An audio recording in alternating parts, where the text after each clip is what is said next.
Hello guys, today we're visiting Royaumont Abbey, one of the most beautiful and historically rich places in France. Located just 30 kilometers north of Paris, it's a quick 40 minutes drive, making it an ideal day trip destination. What makes Royaumont even more special is that dogs are allowed here. That's something that you don't often find in a historical landmarks. And just nearby, there is a Chateau de Chantilly, another interesting historical landmark to visit, which I'm not going to show you this time. Royaumont Abbey was founded in 1229 by King Louis IX. Later, he was canonized as Saint Louis. It became a center of learning where Cistercian monks copied manuscripts and devoted themselves to study and prayer. During the French Revolution, many religious sites were destroyed, including Royaumont Church. According to the legend, the last abbot cursed those who participated in the destruction. Even today, the church's location remains untouched, and very little grows there. Is it just a story, or could there be some truth to it? We don't know. So I will let you decide.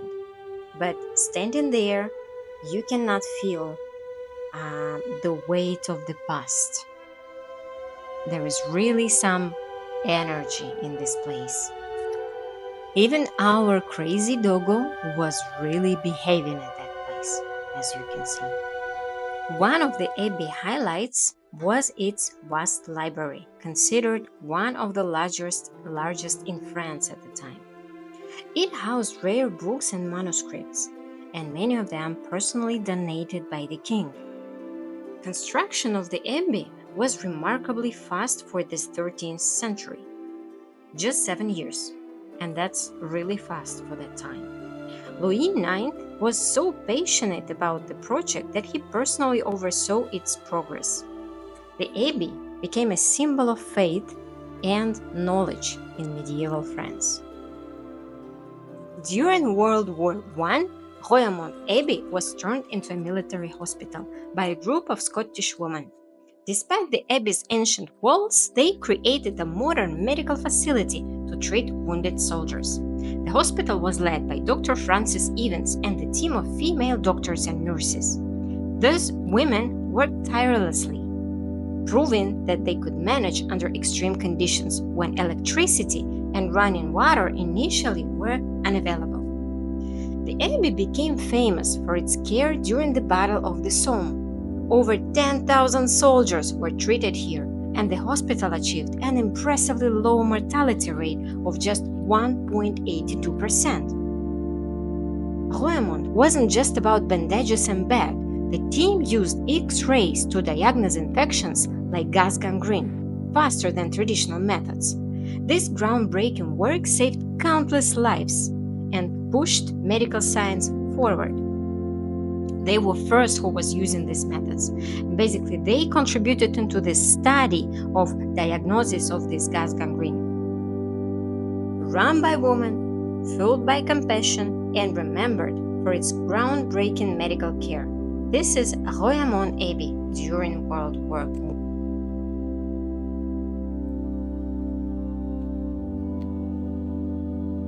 Inside the abbey, we found preserved spaces that tell stories of monastic life.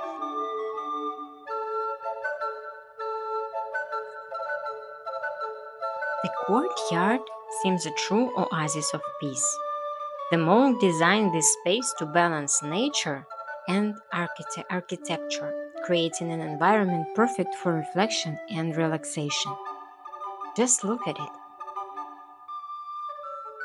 Cheru was fascinated by every corner of this courtyard. He really wanted to jump in there, but that was forbidden, so we didn't risk. Inside the abbey, we were able to visit two rooms. One of the rooms was once used as a kitchen, where monks prepared meals for the community. While no utensils or tools remain, you can still imagine the activity that took place here centuries ago. Then we entered a grand hall with the stunning vaulted ceilings. Look at those arcs, they're breathtaking. This hall likely served as a space for gatherings or communal meals, maybe. Even after all these years, it still carries a sense of majesty and tranquility.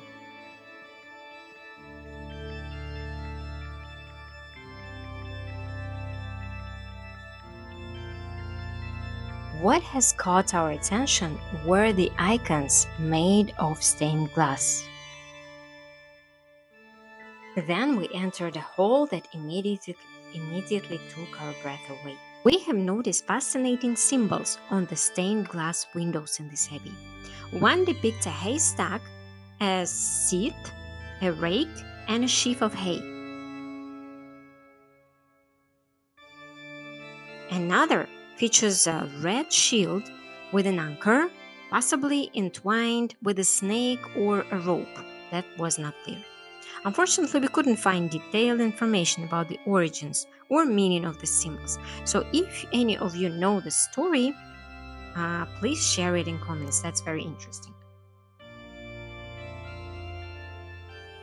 The organ in Royaumont Abbey is not original to the site. It was added in the 20th century when the abbey became cultural center. Cistercian monks traditionally didn't use instruments in their services. After visiting halls, Cheru tried once again to get into the courtyard. But as this was forbidden, I did not let it happen. And then our day wouldn't have been complete without a stop at a little cafe on the abbey grounds.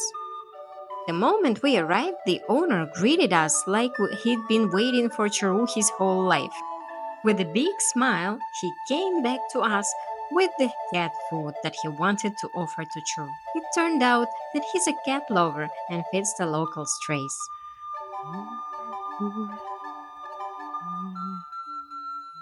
At the sunset, the abbey turned into something out of a fairy tale. Soft lights, glowing stone walls, and just enough shadows to make you wonder if the monks were still watching us. If you're planning a visit to Royaumont Abbey, I'd recommend coming in the golden hours, somewhere around 4 p.m. That way, you will get the best of both worlds. During the day, you can explore the Abbey's architecture, its stunning halls, peaceful courtyards, but the real magic happens in the evening as the sun sets and soft lights illuminate the stone walls, casting shadows and creating a fairy tale atmosphere. Just look at it. This is the time the Abbey transformed into something truly unforgettable.